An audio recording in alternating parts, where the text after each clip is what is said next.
কথাই কেবলমাত্র মুগ্ধ হয় না, আচরণে মুগ্ধ হয়। তোমরা শুনেছো ইউসুফ আলাইহিস সালামের কথা। ইউসুফ আলাইহিস সালাতু ওয়াস সালামের প্রতি তখনকার নারীরা মুগ্ধ হয়েছে, অথবা ওই যে ওইখানকার আজিজে মিসর এর স্ত্রী, মিশরের তৎকালীন গভর্নরের স্ত্রী মুগ্ধ হয়েছেন কেবলমাত্র ফিজিক্যাল বিউটি দেখে, কেবলমাত্র শরীরে এই চেহারার সৌন্দর্য। নো, চেহারার সৌন্দর্য কোনো একটা সময় উইল ফেড অ্যাওয়ে, কোনো এক সময় চলে যাবে, কিন্তু চরিত্রের সৌন্দর্য will remain for ever.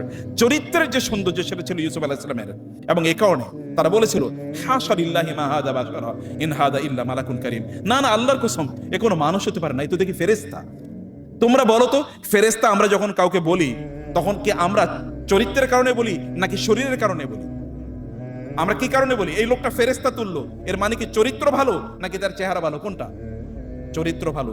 Yusuf আলাইহিস সালাতু ওয়াস সালামের ক্যারেক্টার, তার চরিত্র তার চেহারার চেয়ে অনেক বেশি সুন্দর ছিল।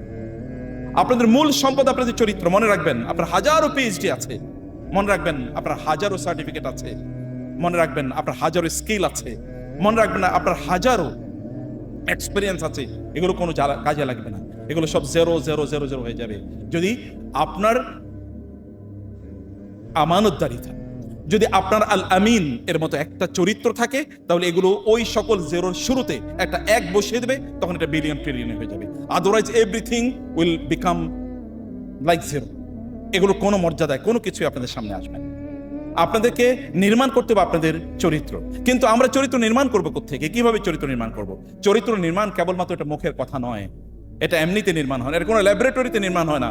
এটা নির্মাণ হয় আমাদের স্কুলে, আমাদের কলেজে, আমাদের ইউনিভার্সিটিতে, ক্লাসরুমগুলোতে, এবং এটা নির্মাণ হয় আমাদের বাসা বাড়িতে।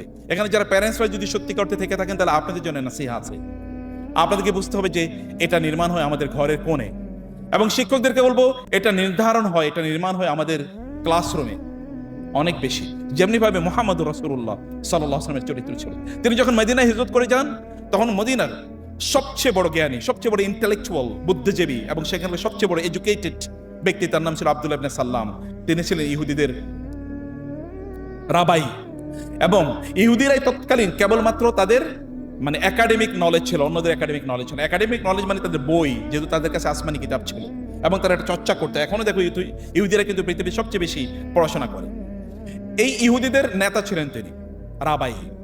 তিনি যখন শুনলেন রাসূল সাল্লাল্লাহু আলাইহি ওয়াসাল্লাম মদিনায় গেছেন, তিনি কেবল তাকে দেখতে গেলেন। দূর থেকে তিনি তাকে দেখলেন। দেখার পরে তিনি কি মন্তব্য করেছেন জানো? আপনি কি জানেন তিনি কি মন্তব্য করেছেন? তিনি বলেছেন ফালাম্মা তাবায়্যানতু, যখন আমি তাকে মেটিকুলাসলি, খুব ভালো করে, সিরিয়াসলি আমি দেখলাম, এবং ফাতায়াক্কানতু আন্না হাযা লাইসা বিওয়াজহি কাযাবিন, প্রথম দর্শনই আমার মনে হয়েছে এই লোক তার গোটা জীবনে একবারও মিথ্যা কথা বলেনি, কারণ তার চেহারার মধ্যে পবিত্রতা বেশি উঠেছে। এবং তিনি বললেন, আমি যখন তার চেহারা দেখলাম, ইংরেজিতে বলা হয় love at the first sight, the first impression is the last impression, first impression last long. প্রথম দর্শনে ভালোবাসা, আমি তাকে দেখেই ভালোবেসে ফেলেছি, এবং আমি তাকে গিয়ে বললাম, আমি আপনার অনুসারী হতে চাই, আমি আপনার অনুসারী হতে চাই। মুহাম্মদ রাসূলুল্লাহ সাল্লাল্লাহু আলাইহি ওয়াসাল্লাম তিনি আল আমিন। তার আল আমিন এই উপাধি, এটা তার নবুয়তের পূর্বের উপাধি। লোকেরা তাকে জানতেন আল আমিন এবং as-সাদিক, পরম সত্যবাদী, পরম বিশ্বস্ত। তার উপর নির্ভর করা যেত।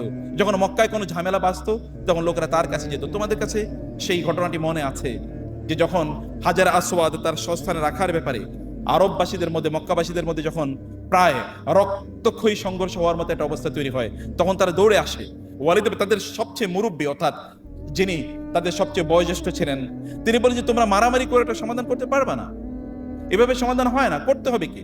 বলে করতে হবে আগামীকাল সকালে সবার আগে যিনি বাইতুল্লাহর চত্বরে, আমাদের এই প্রেমিজে, কাবার প্রেমিজে যিনি প্রবেশ করবেন, আমরা তাকে দায়িত্ব দেব। তিনি যেই সিদ্ধান্ত নেন, এটা আমাদের পক্ষে যাক বা বিপক্ষে যাক, আমরা সেটা গ্রহণ করব। সকালবেলা তারা অপেক্ষায় আছেন কে সেখানে আছে, কে সেখানে সবার আগে আসে।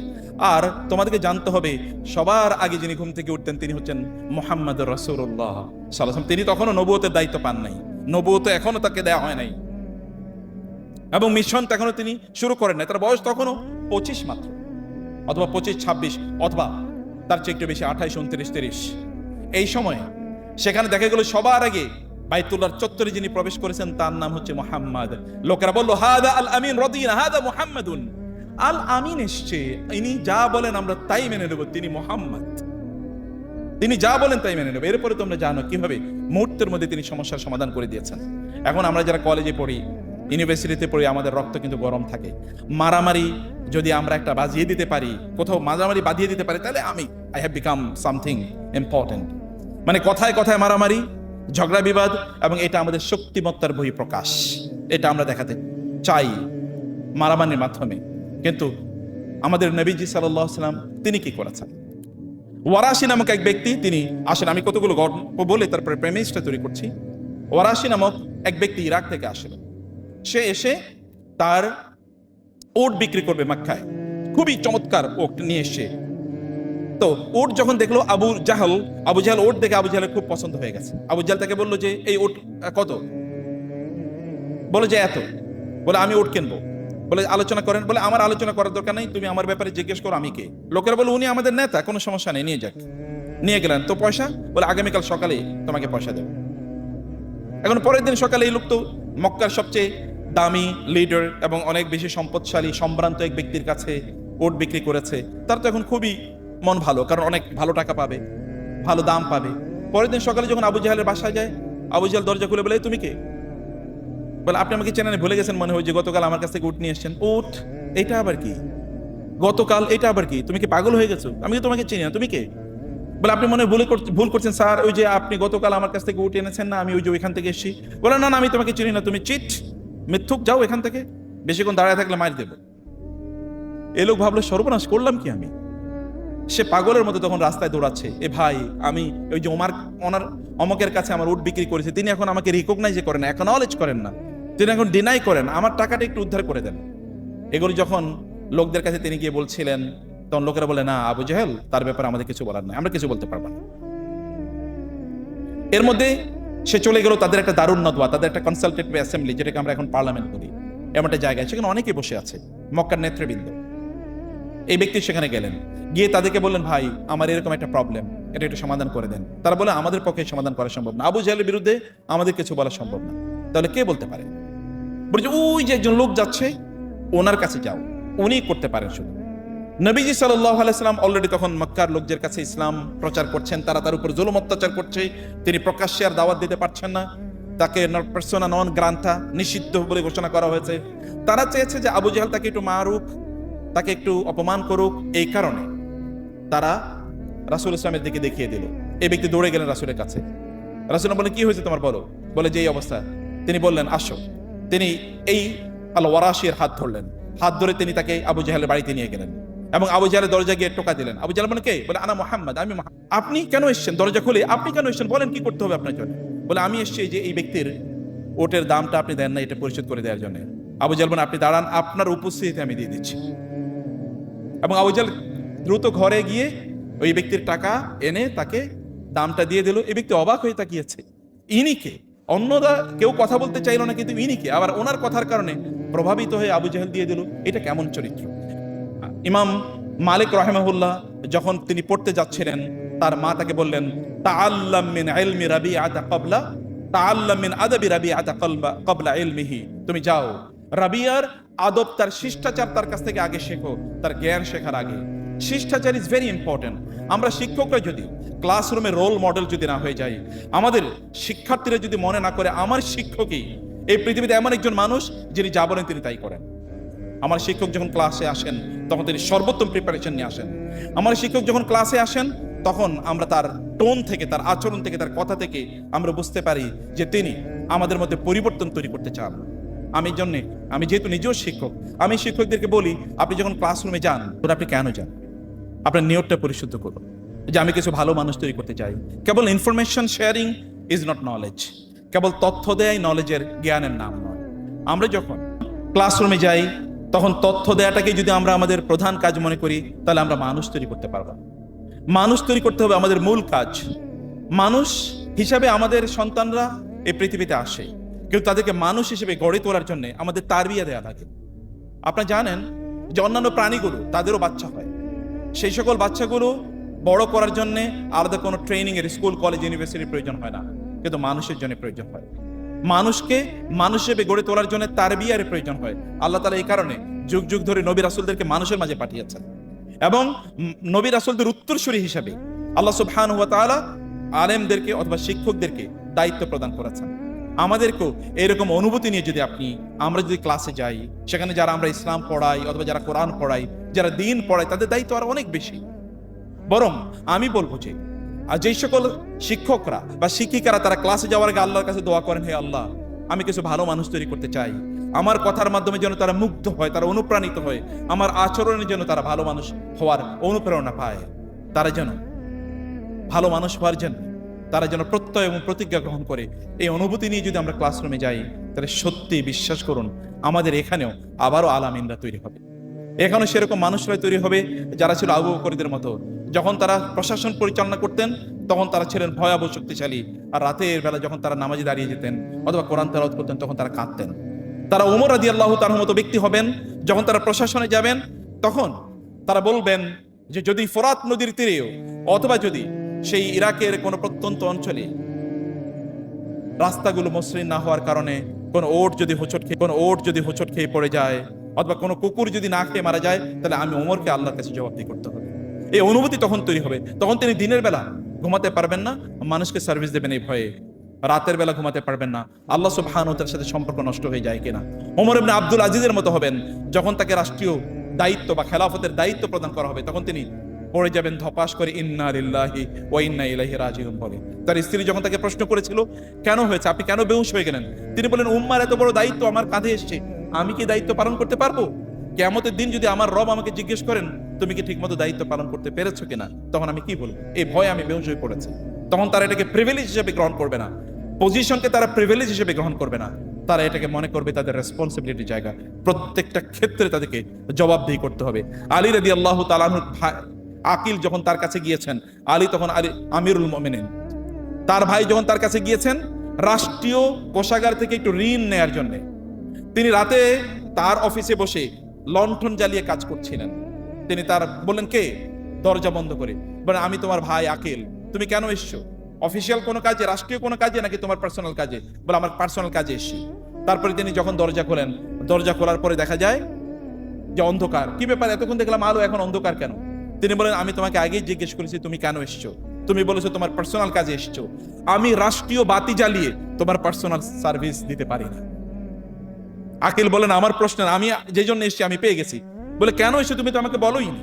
বলে আমি এসেছিলাম রাষ্ট্রীয় কোষাগার থেকে কিছু ঋণ আপনার কাছে চাওয়ার জন্য, আর আপনি মানে এখানকার লণ্ঠন বন্ধ করে আমার সাথে কথা বলছেন, আপনি যে দেবেন না এটা আমি বুঝতে পেরেছি। মানুষ, এমন মানুষ আমাদের তৈরি করা দরকার। এমন মানুষ যদি আপনারা হতে চান, তোমরা যদি এমন একজন মানুষ হতে পারো যাদের উপর বিশ্বাস রাখা যায়, আস্থা রাখা যায় এবং তারা দায়িত্বশীল, সত্যি তিনি বুঝেন যে তার দায়িত্ব কি, তিনি যা কমিট করেন তা তিনি করেন এবং তিনি মানুষের কল্যাণে তারা নিজকে উজাড় করে দেন, কেবল আত্মকেন্দ্রিক না। এমন যদি হতে পারো তোমরা একজন, এবং তোমাদের চরিত্রে যদি এমন একটা উপাদান তৈরি করতে পারো, সমগ্র পৃথিবীর মানুষ তোমাদের কাছে কৃতজ্ঞ থাকবে। কারণ রাসূল সাল্লাল্লাহু আলাইহি ওয়াসাল্লাম বলেছেন কিয়ামতের একটা আলামত হলো এমন একটা সময় আসবে যখন বলবে ওই এলাকায় একজন আল আমিন আছে, পরম বিশ্বস্ত মানুষ আছে, অথবা পরম সত্যবাদী মানুষ আছে, অথবা নির্ভরযোগ্য একজন মানুষ আছে, ওই এলাকায় কেবল একজন আছে। তোমরা সেরকম একজন হয়ে যাও না। কেবলমাত্র চরিত্রের মাধ্যমে একজন মানুষ কিয়ামতের দিন আল্লাহ তার কাছে সবচেয়ে সম্মানিত হবে এবং দুনিয়া সবচেয়ে সম্মানিত হবে। নলেজের পাশাপাশি তোমরা সবচেয়ে বেশি জ্ঞানী হয়ে যাও, তার পাশাপাশি তোমরা সবচেয়ে উত্তম চরিত্রের অধিকারী হয়ে যাও। তোমাদের বন্ধু বান্ধবরা তোমাদের ব্যাপারে বলুক যে আমার ওই ফ্রেন্ড সে কোনোদিন মিথ্যা কথা বলে না, আমার ওই ফ্রেন্ড কোনোদিন অন্যায় করে না, আমার ওই ফ্রেন্ড তার উপর বিশ্বাস রাখা যায়, আস্থা রাখা যায়, আমার ওই ফ্রেন্ড কোনোদিন কারো ক্ষতি করে না। এরকম একজন মানুষে পরিণত হওয়া কি খুব কঠিন কাজ? কি বলো তোমরা, এটা কি খুব কঠিন কাজ? এটা কি হওয়া সম্ভব কিনা? আমরা কি আচ্ছা একজন এমন মানুষ হতে পারে না যিনি আল আমিন, যাকে আইন অথবা সিসি ক্যামেরাই কেবলমাত্র তাকে নিয়ন্ত্রণ করবে এরকম নয়। আল্লাহর একটা ক্যামেরা আছে, এই ক্যামেরা নিয়ন্ত্রণ করবে আমাদেরকে। আল্লাহর ক্যামেরা। যখন তুমি সোশ্যাল মিডিয়াতে যাও তখন তুমি কি দেখো? তোমাদের এখন যে সময়, আমি লাস্ট মিনিটে তোমাদেরকে কয়েকটা নসিহা করে শেষ করছি।